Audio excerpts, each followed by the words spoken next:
오늘의 말씀은 존경할 자를 존경하라는 그런 사도 바울의 로마서의 가르침입니다. 인간이 살면서 가장 좋아하는 것이 부와 명예와 권력이라고 하죠. 권력을 좋아하십니까? 오늘은 주님 안에서 권력, 권위에 대한 이야기를 다루려고 합니다. 오늘 13장 1절에 가면 각 사람은 위에 있는 권세들에게 복종하라 하는 말씀으로 시작하고 있습니다. 이 로마서 13장의 이 말씀은 고린도전서 14장에 여자들은 잠잠하라 하는 말과 이 13장 1절에 위에 있는 권세들에게 복종하라, 이 두 가지 말은 아마 개신교의 목사들이 가장 설교하기를 꺼리는 그런 신약 성경의 본문이 아닐까 그런 생각이 듭니다. 실제로 가장 논란이 많고 또 이로 인해서 교회와 기독교가 수많은 욕을 먹었죠. 사람을 노예로 만들고 세상에 복종케 하는, 무릎 꿇게 하는 종교다, 이런 비난을 받아왔습니다. 사도 바울은 오늘 이 말씀 가운데 무엇을 전하고자 했던 것일까요? 1절에 각 사람은, 파사푸시케라는 말인데 각 사람이라고 해석했지만 every souls입니다. every man이 아니라 every one이 아니라 every souls, 모든 영혼은 이라고 해석하고 있죠. 이 말씀에 따라서 이것은 뭔가 현실적이고 실제적인 얘기가 아니라 영적인 이야기를 하는 것이 아니냐, 이렇게 해석하려는 많은 움직임들이 있었습니다. 그런데 그 말은 맞지 않고 관용적으로 every souls라는 말은 everyone과 똑같이 통하는 말이죠. 모든 사람에게, 그 위에 있는 권세들에게, 권세라고 하는 건 authority인데 파워로부터 파생되는 거죠. 보통 파워를 권력이라고 그렇게 해석을 합니다. 남들에게 그의 의지에 반하는 일들을 강제할 수 있는 능력, 이런 것을 권력이라고 하죠. 파워인데 그 파워에는 아주 공적이고 공식적인 그런 강제할 수 있는 공식적인 능력을 의미하는 authority, 권위가 있고, 또 비공식적이지만 그런 강제할 수 있는 능력을 의미하는 influence, 영향력이 있습니다. 그리고 물리적인 강제력을, 능력을 의미하는 violence, 폭력이 있죠. 그 모든 것이 권력을 이루는 속성들인데 오늘 특별히 권세라고 할 때는 authority를 의미하는 거죠. 권위, 그 사회의 권위를 쥐인 자들, 그 자들에게 복종하라, 이렇게 시작하고 있습니다. 이 복종하라는 말의 본뜻은 히포타세스토라는 말인데, 히포타세스토라는 이 복종하라는 말 그대로 let be subject, subjection이라는 의미입니다. 이것은 복종하라 이렇게 얘기했는데 굴종하라 이런 뜻에 더 가까운, obedience, 복종하는 것이 아니라 완전히 무릎을 꿇고 그 안에 이렇게 굴하라는 거죠. 그렇게 바울이 이야기하고 있는 겁니다. 우리가 기억해야 할 것은 이 편지가 로마 교회의 교인들에게 쓰여진 편지라는 거죠. 그렇게 이야기하는데 이 당시의 사람들이 받아들이기 쉽지 않은 이야기였을 겁니다. 로마의 세리들이 그 당시 피지배를 받던 유대인들을 수탈하는 그런 일을 했는데, 수많은 피지배 민족들을 로마의 세리들이 수탈했죠. 그런데 그 수탈하는 그 사람들을 받아들이는 것도 쉽지 않았습니다. 특별히 유대인들, 세리와 같이 밥을 먹은 예수님도 수용하기가 어려웠는데 바울은 거기서 한 발 더 나가서 세리를 그냥 수용하고 세리와 식사를 하는 게 아니라 세리에게 복종하라고 그렇게 이야기하는 거죠. 세리뿐 아니라 황제와 로마의 군인들, 그 세대를 지배하는 자들에게 복종해야 된다, 이렇게까지 얘기하고 있는 겁니다. 굴종해라, 서브젝션을 해야 된다, 이렇게 얘기하는 겁니다. 마음이 받아들여지시나요? 좀 힘드시죠? 쉽지 않은 이야기입니다. 그러면서 권세는 하나님으로부터 나지 않음이 없나니, 세상의 모든 권세, 모든 권위가 주님으로부터 비롯됐기 때문이다, 이렇게 얘기를 하는 거죠. 모든 권세는 다 하나님께서 정하신 바라, 이렇게 정의하고 2절에 가면 그러므로 권세를 거스르는 자는 하나님의 명을 거스르는 것이다. 그래서 로마에게 저항하는 자들은 하나님의 권위에 저항하는 것이다, 이렇게 이야기를 하고 있는 겁니다. 여기에 대한 전통적인 해석은 4가지가 있는데, 하나는 로마의 권력을 바울이 긍정적으로 봤다, 이런 견해입니다. 그 견해는 왜냐하면 카이사르와 아우구스투스 황제에 이르러서 전통적인 공화정이었던 로마가 이제 제국이 되고 황제가 다스리는 그런 나라가 됐죠. 그러면서 전례 없는 지중해를 완전히 지배하는 그런 국가가, 지중해를 완전히 통일시킨, 스페인서부터 소아시아까지 로마가 완벽하게 통제하는 그런 사회가 됐는데, 바로 그런 그 당시에 아우구스트 황제에 있었던 그 전례 없는 평화의 기간, 그 기간이 로마가 사회를 통해서 기독교의 복음이 전 세계에 전파되는 시기와 정확히 일치합니다. 로마가 없었다면, 팍스 로마나가 없었다면 오늘날의 기독교는 없었겠죠. 전쟁을 하고 수많은 영토로 분리되어 있었다면, 그렇다면 기독교는 소아시아도 벗어나지를 못했을 겁니다. 이스라엘도 벗어나지 못했을 거예요. 그런데 로마가 통치하는 시기가 있었기 때문에, 그렇기 때문에 이 기독교가 퍼져나간 거죠. 그래서 로마의 권력을 긍정적으로 생각했다라는 그런 식의 전통적인 이해 방식도 있습니다. 그런데 그렇게 이해하기에는 뭐가 문제가 되냐면, 4절에 가면 그는 하나님의 사역자가 되어 내게 선을 베푸는 자니라. 여기서 사역자라는 말은 디아코노스라는 말인데, 우리가 교회에서 쓰는 집사, 프레스비테로스가 장로가 되고 디아코노스가 집사가 된 거죠. 이 집사란 직분을 이 세리들과 권력자들에게 붙이고 있어요. 하나님의 사역자가 됐다고. 교회에서 쓰는 명칭인데, 교회의 사역자인데 세상에 로마의 통치를 하고 있는 사람들을 하나님의 사역자라고 부르는 거죠. 그래서 이거는 좀 심한 게 아닌가. 어떻게 이런 표현을 쓸 수 있을까? 그 정도가 아니라 5장에 가면 그들은 칼을 가진 자들인데 그들의 진노 때문에 복종하는 것이 아니라 양심을 따라서 복종해야 된다. 너의 깊은 심령 가운데 너의 양심의 소리를 따라서 그 양심을 따라 복종하라는 거죠. 그냥 겉에서 이렇게 지혜에 따라서 세상을 살아가야 되니까 로마 사회에서 살아남기 위해서 복종하는 게 아니라 너희의 심령을 완전히 복종시키라는 거죠. 이것은 아주 과도한 요구겠죠. 이렇게까지 해야 되나? 근데 하나 더 나가서 6절에 가면 너희에게 조세를 바치는 것도 이로 말미암음인데 그들이 하나님의 일꾼이 되어 레이토르고이라고 하는 말인데, 하나님의 일꾼, 이것을 구약에서는 제사장을 일컫는 말입니다. 종교적인 직분을 하는 사람. 디아코노스에서 한 발 더 나가서 하나님의 일꾼, 하나님의 제사장들이다, 이렇게까지 로마의 통치자들을 이야기하고 있는 거죠. 그리고 7절에 가면 조세를 받을 자, 관세를 받을 자, 조세는 포론이고 관세는 텔로스인데, 조세는 피지배 민족이 지배 민족에게, 유대인들이 로마에게 바치는 그런 세금입니다. 그리고 텔로스라고 하는 관세는 로마 안에서 바쳐지는 세금이죠. 그런데 조세든 관세든 다 바쳐라. 그런데 그 동전에는 로마 황제의 얼굴이 그려져 있어서 유대인들은 그 동전을 만지는 것도 꺼리는데 그 세금을 바치는 게 옳습니까? 라고 예수님에게 질문하죠, 바리새인들이. 근데 바울은 예수님에서 한 발 더 나가서 조세도 바치고 관세도 바치고 굴종하고 거기다가 양심으로 복종해라, 이렇게까지 얘기하고 있습니다. 그리고 그들을 존경해야 된다, 양심으로 굴종해야 된다, 이렇게 얘기하는 거죠. 왜 바울은 이렇게까지 이야기를 하고 있는 거? 바울은 뭘 본 것일까? 두 번째는 유대인들을 겨냥해서 이 글을 썼다는 지적이 있습니다. 유대인들은 로마의 통치를 아예 받아들이지 않고 계속 반역을 꾀하려고 하고 있기 때문에 실제로 바울의 사고 직후에 예루살렘에서 대규모의 반란이 일어났다가 예루살렘이 철저히 붕괴되는 그런 일을 경험했죠. 유대인들을 향해서 얘들아, 그러면 안 된다. 그러면 정말 유대가 멸망하고 마라. 하나님이 세상을 움직이는 경륜과 섭리를 봐야지 로마에게 사사로이 덤벼서는 안 돼, 라고 하는 유대인을 향한 것이었다, 이런 견해가 있습니다. 그런데 이렇게 보기에는 이 글이 로마 교회에 쓰여진 편지라는 거죠. 이 글을 읽는 사람들은 이방인들이에요. 이방인 크리스찬들입니다. 근데 왜 유대인들을 향한 글들을 굳이 로마서에서 썼을까? 이런 의문이 드는 거죠. 세 번째는 열광주의자들에게 썼다는 견해가 있습니다.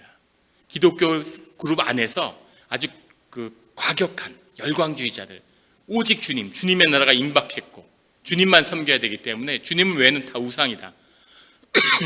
그런데 로마 황제든 로마의 동전이든 세금이든 세상의 질서를 인정할 수 없다, 이렇게 저항하던 사람들에게 그러면 안 된다라는 뜻으로 썼다는 뜻도 있습니다. 다 일리가 있는 지적이지만 그래도 석연치 않은 거, 그러기에는 너무나 과한 영적인 주장을 하는 거죠. 심령으로까지 복종을 해야 되느냐? 그 깊은 뜻이 뭘까요? 이 깊은 뜻 가운데는 권위라고 하는 것이 가지는 아주 특별한, 물론 권력도 중요한데 권위라고 하는 것이 오늘의 포커스라면 권위가 가지는 각별한 영적인 문제, 이슈가 있기 때문이죠. 바울의 권면의 그 깊은 뜻은 뭐가 있을까요? 그것이 오늘 성경의 말씀이 우리에게 주는 도전입니다. 왜 권위에게 복종해야 되는가? 왜 권위가 우리 삶에 그토록 중요한 것인가 하는 거죠. 이 말씀의 뜻을 잘못 받아들이면 아니 그럼 부당한 권력에 대항하는 시민적인 어떤 저항, 그런 의미는 어떻게 되는 건가? 부당한 권력을 인정해야 되는 건가? 하나님의 뜻이라고. 그런 거죠. 독재 권력에 맞섰던, 히틀러의 치하에 히틀러에 맞서서 감옥에서 숨진 그런 사람들은 그럼 뭐냐 도대체? 히틀러에게 복종했어야 되느냐? 그런 의문과 그런 반발이 나올 수밖에 없는 것이죠. 정말 바울이 얘기하고자 했던 그런 심령의 복종의 그 의미는 무엇이었을까? 심리학에서 아주 재밌는 연구가 있는데 아이들을 불러다 놓고 실험을 하는 겁니다. 아이들을 앉혀놓고 실험을 하는데 어떤 실험을 하냐면 아이를 앉혀놓고 사탕을 앞에 하나 이렇게 두는 거예요. 초콜릿 이런 걸 하나. 사탕을 하나 두고 이 사탕을 5분만 안 먹고 참으면 그러면 사탕을 한 봉지를 주겠다. 이렇게 얘기하는 겁니다. 아이들이 참는지 안 참는지를 보는 거예요. 근데 실제는 5분이 지나서 한 봉지를 주는 게 아니라 참을 때까지 한번 기다려 보는 거죠. 얼마나 참는지. 그래서 아이들이 참을 수 있는 순서를 쭉 정해봤습니다. 심지어 한 30분을 참는 아이도 있고 시간을 모르니까 계속 참고 있는 거죠. 아직 5분이 안 됐나 보다 이러고. 근데 그 말이 떨어지기가 무섭게 바로 까서 사탕을 먹는 애도 있는 거죠. 그래서 왜 어떤 아이들은 참고 어떤 아이들은 참지 못하는지를 떠나서 그런 아이들의 차이, 그 어린아이, 말도 제대로 못하는 어린아이들이 사탕을 보고 누구는 참고 왜 누구는 참지 못할까? 그래서 그 아이들의 그런 성향들이 앞으로 삶에 어떤 영향을 끼치는가 하는 것을 쭉 추적해서 조사를 한 겁니다. 근데 놀라운 사실을 알게 됐는데 그것을 참는 아이들이 오래 참는 아이일수록 뒤에 공부도 더 잘하고 사회에서 큰 성취를 거두더라는 거죠. 반면에 그걸 참지 못하는 아이들은 학업 성취도도 낮고 공부뿐만이 아니라 세상에 나가서도 제대로 성취하는 삶을 살지 못하더라는 그런 보고가 있습니다. 이 권위의 문제, 권력의 문제라고 하는 것은 사람과 사람, 관계와 관계만이 아니라 자신의 삶을 통제하는 것에서도 권력이 작동하고 있다는 걸 보여주는 거죠. 우리는 세상에서 권력자가 아닐지 모르지만 집안에서 권력자가 되는 사람들이 많죠. 아버지가 왕이야. 집에서 떵떵거리고 자식들의 삶 가운데 깊이 개입하고, 또 우리 이민사회에서는 스몰 비즈니스를 많이 하는데 내 가게에서 내가 왕이지. 종업원들은 다 내 말 들어야 돼. 그런 왕노릇 사는 분들이 많이 계실 겁니다.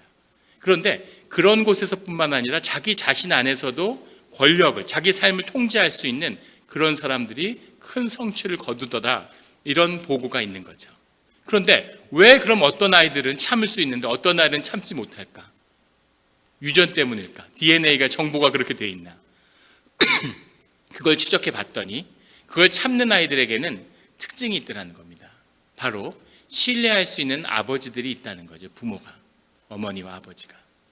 아버지가 평소에 부모가, 어머니가 약속을 잘 지켰던 부모들 밑에서 자란 아이들은 그걸 참을 수 있는 거죠.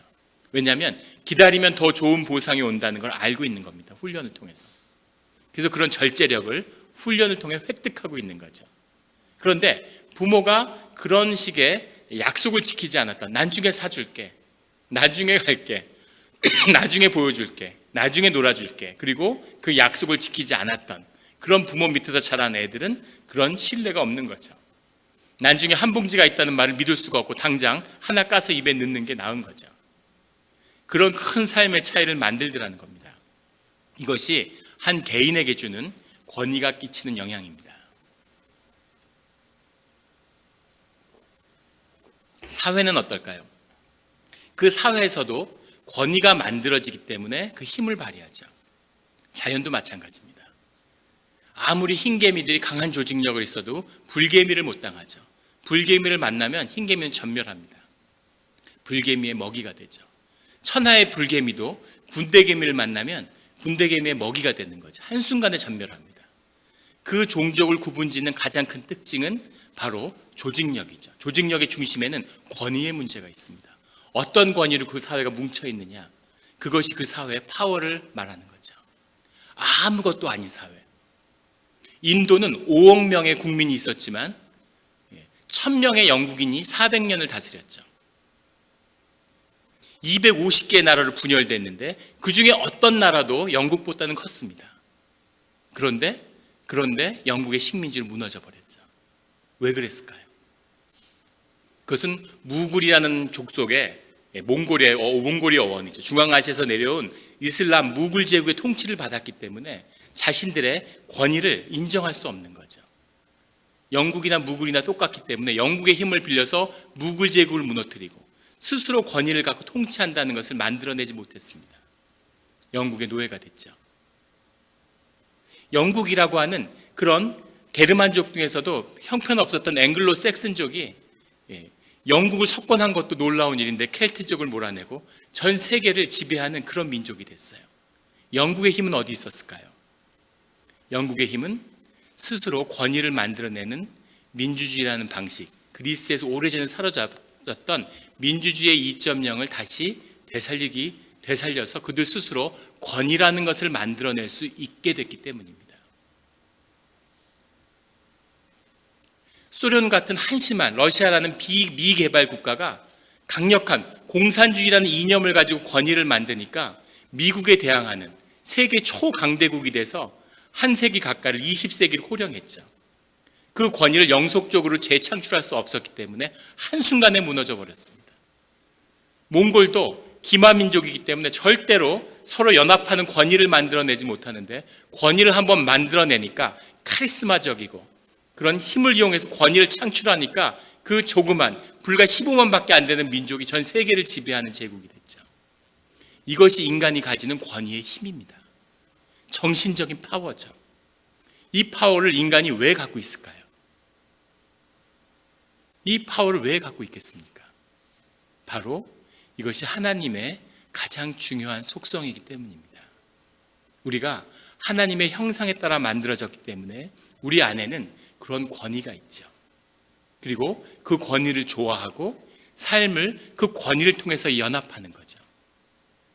그 권위를 통해 연합하는 그 힘이라고 하는 것은 사랑을 통해서 연합하는 그 힘에는 미칠지 몰라도 그 권위 자체를 통해서 사람들이 어마어마한 잠재적인 힘을 끌어낼 수 있는 가능성이 권위에 있는 겁니다. 미국이 별 볼 일 없는 유럽에 그런 찌질한 사람들이 모였는데 어떻게 이렇게 초강대국이 될 수 있었을까요? 지금도 전 세계의 어중이 떠중이들이 다 모여서 살고 있는데 이렇게 사회가 유지되고 평화를 유지할 수 있는, 미국에 풀려있는 총이 3억 정이랍니다. 3억 5천만의 사람이 3억 정의 총을 집에 가지고 있는 거예요. 내전이 나고 전쟁이 나고 수천만이 죽어도 그래도 시원찮을 것 같은데 이 이질적인 사람들, 이 민족, 다민족국 사회가 굴러갈 수 있는 건 이 사회를 유지할 수 있는 법의 권위가 있기 때문이죠. 미국 사회에서 우리가 배워야 할 것은 미국이 일찍이 앵글로색슨의 전통 안에서 권위를 만들어내는 것에 눈을 떴다는 거죠. 아이들의 교육이 계속 권위를 훈련하고 권위를 만들어갑니다. 그 권위에 복종하고 리더십을 세우고 팔로우십으로 따라가고 그 권위를 창출한다는 것이 그 사회의 구심력을 높이고 힘, 잠재력을 끌어내고 그 사회를 통해서 무언가 일을 성취하는 그 능력을 미국 사회가 가지고 있는 거죠. 지금은 그런 힘을 많이 잃어버린 것 같지만 그 권위를 미국이 가지고 있죠. 사법의 권력, 행정부의 권력, 학교의 권위. 그런데 우리 사회, 한국 사회는 그런데 굉장히 취약합니다. 미국이 제일 잘하는 건데 안타깝게도 세계에서 가장 똑똑한 한국 사람들이 모인 한국 사회가 제일 못하는 거죠. 한국 사회는 권위를 만들어내는 법을 잘 몰라요. 30만 명의 유학생이 미국에 왜 와 있겠습니까? 한국에서 아무리 공부를 많이 하고 학위를 해도 권위를 인정할 수 없는 거죠. 한국 사람끼리. 일본 사람들은 유학을 안 갑니다. 연수는 가도 외국에서 무슨 학위를 해와도 국내 학위보다 못하기 때문이죠. 자신들의 권위가 정립돼 있어요. 근데 한국은 그런 권위가 완전히 무너진 사회죠. 정치적인 정당성도 갖지 못했습니다. 오랫동안 군사 독재를 하다 보니까 정치 권력에 대한 그런 반발, 그런 권위에 대한 부정적인 인식이 강하죠. 가정은 어떨까요? 가부장주의, 아버지가 왕노릇하고 학대하고 이런 걸 오래 하다 보니까 가부장주의에 대한 반발도 아주 거셉니다. 그 권위가 싫어서 그런 한국 사회가 아주 넌더리가 나서 그래서 미국에 이민을 온 거죠. 제가 아는 집사님은 의사분인데 데이트하다가 유신 시대 때 그 바리깡으로 머리를 밀렸대요. 장발이라고. 한껏 멋을 내고 데이트를 갔는데 여자친구는 치마 길이를 재고 자기는 머리를 깎더라는 거예요. 머리를 밀려가지고 집에 오면서 나는 2번 다시 한국에 돌아오지 않겠다. 표현을 직접 빌면 설교 때 하긴 좀 그런데 한국을 향해서는 오줌도 않는다. 이런 마음으로 이민을 온 거죠. 그렇게 이민을 온 한국 관의를 완전히 부정하는 그런 분들이 우리 이민 사회를 이루고 있습니다. 그분들이 지금 이민 교회를 다니고 있는 거죠. 미국 사회에서 미국의 권위도 배우지 못하고 가정에서 가정의 권위도 제대로 배우지 못했어요. 그리고 한국 사회에서도 강한 반권위주의를 가지고 있습니다. 자, 교회의 권위가 제대로 쓸 수 있을까요? 권위만 보면 참을 수가 없는, 저 목사가 권위가 있네, 저 장로가 권위가 있네, 용서할 수가 없는 거죠. 권위만 보면 파괴해버리려고 하는, 그것이 한국의 이민교회가 가지고 있는 가장 큰 위협이죠. 권위를 세워야지만이 우리 안에 있는 영적 잠재력이 열리는 거죠. 권위가 있어야지만이 그 공동체가 비로소 힘을 가질 수 있는 거예요. 그런데 어떻게 권위를 갖겠습니까? 권위에 대한 온통 부정적인 생각밖에 없는데, 권위는 더 깊은 영적인 비밀이 있는데,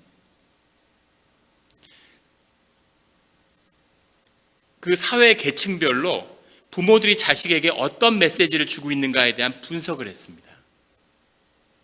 그런데 참 안타까운 건 사회 그 지배층일수록, 많이 가진 부유층일수록 자녀들에게 사회를 향한 긍정적인 메시지를 준다는 거죠.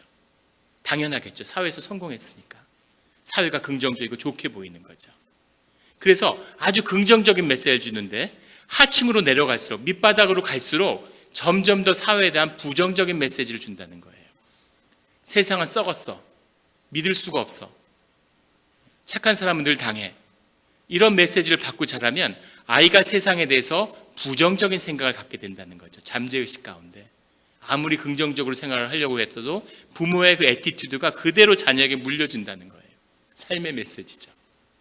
그런 생각이 자리 잡힌 사람은 사회에 나가서 성취를 거두기가 대단히 어렵다는 겁니다. 왜냐하면 사회가 긍정적이고 내 삶의 일부고 나를 믿어주고 나를 받아주고 나를 실현할 수 있는 그런 곳이라고 하는 생각이 아니라 세상은 정글이고 두렵고 생존해야 되고 살아남아야 되고 그런 곳이 되기 때문에 자기를 마음껏 펼칠 수 없다는 거죠. 이것이 우리를 아프게 하는 이유는 우리 이민사회가 이민사회 가족 사회 속에 살고 있는 우리 이민의 가족들이 이 세계에 주는 메시지가 바로 그거라는 점입니다. 아이들이 정말 똑똑한데 공부 열심히 시키고 부모가 헌신적으로 자식을 위해서 희생했는데 애들이 다 좋은 대학을 가는 거죠. 좋은 대학을 나왔는데 다 세상에서 그 대학 같이 나온 애들이 잘 나가지 못하는 겁니다. 어떤 이민사회학자가 그런 얘기를 하시더라고요. 한국 사회 아이들이 어떻게 이렇게 좋은 학교들, 아이비리그 그런 멋진 학교들에 그렇게 다 잘 가는지 모르겠다고. 그랬더니 거길 가는 게 중요한 거 아니야. 나와서 뭘 하는지를 한번 추적해 보라고. 좋은 학교를 나왔지만 잘 나가지 못하는 거죠. 물론 다른 여러 가지 이유도 있을 수 있습니다. 하지만 공통적으로는 그 권위를 내면화한다는 것이 우리의 심성 가운데, 심령 가운데 굉장히 중요하다는 겁니다. 아이를 망치는 가장 좋은 방법은 학교의 선생님을 부모가 욕하는 거라고 그러죠. 그게 선생이야? 아이가 부모님한테 와가지고 선생님이 이렇게 잘못했고 이렇게 잘못했고 그러면 부모가 아이를 꾸짖어야 되는데 선생님을 신뢰하고 선생님한테 그런 짓 혼나면 네가 뭘 잘못했겠지 이렇게 해야 되는데 아니 어떻게 선생님이 그럴 수가 있어? 너는 선생님 잘못 만났다. 그건 선생도 아니네. 이러고 아이에게 동조를 하면 아이의 삶이 완전히 파괴된다는 거죠. 주일날 교회를 오면서 그런 분은 없겠지만 목사를 욕하면 어떻게 될까요? 아이들에게 선생님을 욕하는 것보다 아마 더 나쁜 영향이 있을 겁니다. 우리 교회가 10년 동안 교인들이 목사, 장로, 집사를 서로 욕하면서 지냈어요. 그 굴레에 그 아픔이 아이들을 어떻게 묶고 있을까요? 가슴 아픈 일입니다. 우리가 권위를 세워야 하는 이유는 뭐가 있어서도 아니고 뭘 가져서도 아니고 교회 가운데 그 사명이 크기 때문이죠. 오늘 바울이 세상의 통치자들이 권위를 주님에게서 위임받고 있다고 얘기하는 것은 맞는 지적입니다.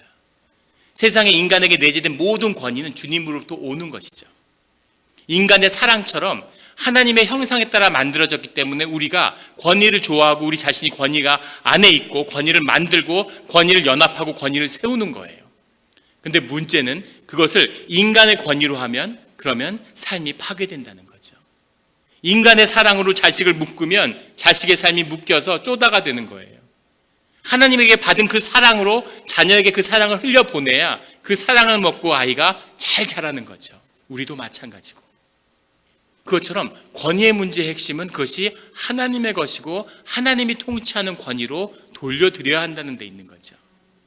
그렇게 될 때 하나님이 그 권위를 받으시고 그 권위가 바른 방향으로 쓰게 하신다는 겁니다. 하나님의 권위를 제대로 쓰지 못하는, 그 사명을 다하지 못하는 자는 하나님 앞에 책임을 지게 된다는 무서운 경고의 뜻도 들어있죠. 너희들이 권위에 맞서 싸울 필요가 없어. 그 권위가 잘못 행사되면 하나님이 용서치 않으신다. 하나님의 자녀들 잘못된 방향으로 이끌면 그러면 너희들이 비난할 필요가 없어. 하나님이 연자맷돌을 목에 걸어서 지옥에 던질 거야. 이렇게 말씀하시는 거죠. 목사를 욕할 필요가 없습니다. 하나님이 무섭게 징계하시기 때문이죠. 목사를 존중해야 되고 장로님을 존중하고 집사님을 존중해야 되는 것은 그들이 교회에서 잘 나가기 때문이 아니라 그 사명이 무겁고 크기 때문입니다. 그래서 그 사명에 따라서 존중해야 되는 거죠. 그것이 교회의 복이 되고 우리 가정의 복이 되고 우리 자녀들에게 복이 되는 거죠. 오늘 바울은 바로 그 뜻을 얘기하고 있는 겁니다. 하나님의 권위가 회복된다는 것, 하나님이 교회에서 주인 노릇을 한다는 건 어떤 것일까요? 제가 한 목사님의 설교를 간증을 전해 들은 적이 있는데 그 목사님은 두바이에서 목회를 하시는 목사님입니다. 두바이에서 목회를 아주 잘 하셔가지고 그 총회, 우리 교단 총회에 와서 강사로 설교를 하셨대요. 근데 그분이 얼마나 목회를 훌륭하게 하셨으면 두바이 같은 사막에서 세상에 알려져서 미국에서 하는 그런 총회까지 초청 강사로 오셨겠어요. 그 교회가 아주 훌륭하고 모범이 되고 칭찬받는 그런 교회의 지도자신 거죠. 근데 그분이 무슨 얘기를 하냐면 두바이의 한 교회에 갔는데 수십 명이 모이는 그런 교회에 담임 목사자로 가게 됐답니다. 그러니까 아까 말한 이민사회의 권위의 문제가 그대로 있는 거죠. 그래서 교회를 정말 잘해보려고 이리 뛰고 저리 뛰고 했는데 계속 싸움만 나고 교회는 질이 멸렬하고 그 싸우는 게 보기 싫어서 사람들은 찾아오지 않고 그래서 뭐 이렇게 뛰고 저렇게 뛰고 온갖 걸 해봤는데 점점 교회의 흥미를 잃어가고 교회의 의욕이 사라지는 거죠. 목회자들이 이민교회에서 의욕이 사라지면 어떤 모습을 보이나요? 그러면 이제 선교를 가게 되는 거죠. 거기서 보람이 있고 가치가 있고 교회가 그렇지 뭐. 그리고 이제 선교를 열심히 다니는 거죠. 선교를 다니시다가 티벳에 갔는데 벼랑에서 떨어졌답니다. 굴러 떨어졌으면 좀 다행인데 그냥 미끄러지면서 선체로 떨어졌대요. 그러면서 땅에 부딪혀서 척추뼈가 다 으스러졌답니다. 뼈 하나를 제외하고 다 금이 가버렸대요. 그래서 티벳에서 치료를 받을 수가 없으니까 비행기를 20시간을 타고 그렇게 두바이의 병원으로 옮겨왔답니다. 두바이 병원에서 입원해서 치료를 하는데 의사가 평생 걸을 수 없을 거라고 그렇게 얘기했대요. 걷지 못하는 건 당연한 거고 목숨을 구한 걸 감사해야 된다 이렇게 얘기하는 거죠. 그러니까 이제 교회에 사역을 하는데 사역을 할 수가 없고 침대에 계속 누워 있는 거죠. 그런데 이제 뭐 교회를 사역을 감당할 수 없으니까 사임하고자 하는데 또 교회에 있는 분들이 오셔서 그렇게 척추가 다 부서진 목회자를 이제 버릴 수가 없는 거죠. 그래서 이렇게 서포트를 하고 문병을 하고 도와주고 민망하지만 그렇게 살아야 되는 거죠. 근데 신기한 일이 벌어졌는데 교회가 점점 그때부터 부흥하기 시작하더라는 겁니다. 그래서 교회가 한 달이 지나니까 2배가 되고 2달이 지나니까 3배가 되고 10명이 몇십 명이던 교회가 100명, 200명, 300명, 400명 계속 늘어가는 거죠. 그리고 교회는 점점 잘 되고 분위기도 좋아지고, 그러니까 침상에 누워 있는데 더 민망한 거죠. 목회를 어떻게 했으면 교회를 사역을 안 하니까 교회가 점점 잘 되는구나.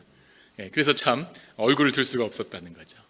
그렇게 3년을 투병했는데 정말 평생의 교회를 다시 한번 걸어서 들어갈 수 있을까 이랬는데 기적적인 회복으로 걸을 수 있게 됐다고 합니다. 철심을 받고 온갖 현대의학에 그걸 해서 그래서 하여간 걷게 되셨대요. 그래서 이제 1000명이 넘게 된, 그리고 아주 그 지역에서 칭찬받는 그런 교회에 민망하게 3년 만에 이렇게 교회에 들어가서 예배에 참석하러 이제 간 거죠. 예배를 인도하기 위해서. 근데 교회에 들어갈 때 주님의 음성이 마음에 이렇게 와서 마음에 닿았다는 거예요. 뭐라고 닿았냐면 주님이 교회는 내 것이다 라고 말씀하셨다는 거죠. 그 마음을 마치 도장으로 이렇게 찍듯이 화디를 인두로 지지는 것처럼 그렇게 마음에 새기게 됐다고. 근데 정말 3년 동안 누워있고 교회에 걸어 들어갈 날이 오기만 한다면 이런 마음이 있었기 때문에 매일 기도 끝에 받은 주님의 말씀이었다는 거예요. 그래서 돌아온 다음부터는 그 말만 잊지 않으면 됐다고 그렇게 얘기를 하시더라고요. 교회의 주인은 하나님이구나. 교회의 주인은 하나님이구나. 교회의 권위는 하나님한테 있는 거구나 하는 거죠. 교회가 왜 어렵습니까? 하나님의 권위를 사람들이 인정하지 않기 때문이죠. 하나님이 얼마나 무서운 분인지, 오늘 칼을 든 관리들을 무서워해라. 그들의 진노 때문이 아니라 양심으로 복종해라. 이렇게 이야기하고 있습니다. 주님은 얼마나 무서운 분일까요? 주님이 얼마나 무서운 분인지, 주님의 교회가 하나님 것이라고 하는 것을 우리가 잊기 때문에, 그걸 받아들일 수 없기 때문에, 교회에서 내 말 안 들어? 내가 이렇게 해왔는데, 내가 이걸 잘 아는데, 내 말 안 들으면 교회가 어떻게 되는지 한번 보여주지. 이런 분들의 의지가 충돌해서 교회가 어려워지는 거죠. 교회는 하나님의 것입니다. 교회의 모든 권위와 힘은 하나님께로부터 나오죠. 하나님께 무릎 꿇고 하나님의 음성을 듣고 하나님이 교회를 주관하고 하나님이 우리에게 말씀을 들려준다는 것을 믿고 순종하는 자들이 크리스찬입니다. 그 사람들의 공동체가 교회입니다. 교회에서 오직 하나의 권위는 십자가와 예수님밖에 없는 것이죠. 오늘 세상의 권위를 이야기하는 바울은 그 점을 이야기하고 있습니다. 두려움 때문이 아니라 우리의 심령을, 하나님께 무릎 꿇는 것이 아니라 하나님은 무릎 꿇는 것이 우리에게 복되기 때문이죠. 하나님을 경외해야 된다. 하나님을 두려워해야 된다고 성경은 계속 이야기하고 있습니다. 칩 그레이스에 빠져서 교회들은 하나님은 자비로우고 하나님은 인자하고 그 얘기만 하고 있죠. 하지만 하나님은 무서운 분입니다. 하나님의 무서움을 얘기할 때는 항상 경외라는 표현을 쓰죠. 똑같이 영어로는 fear고 똑같은 두려움입니다. 원수를 두려워하거나 대적을 두려워하거나 하나님을 두려워하거나 다 똑같은 말이에요. 우리가 대적을 두려워하지 않는 오직 한 가지 이유는 그 대적들보다 주님이 더 두렵기 때문이죠. 주님을 따라가는 오직 한 가지 이유는 대적들보다 주님의 말씀에 복종하는 것이 우리를 더 담대하고 자유하게 만들기 때문입니다. 하나님께 복종하기 때문에 세상을 두려워하지 않는 거죠. 하나님을 따라가기 때문에 세상으로부터 눌리지 않는 겁니다. 하나님께 복종했기 때문에 세상을 향하여 권세를 가지는 거죠. 권위를 가지는 거죠. 그 권위를.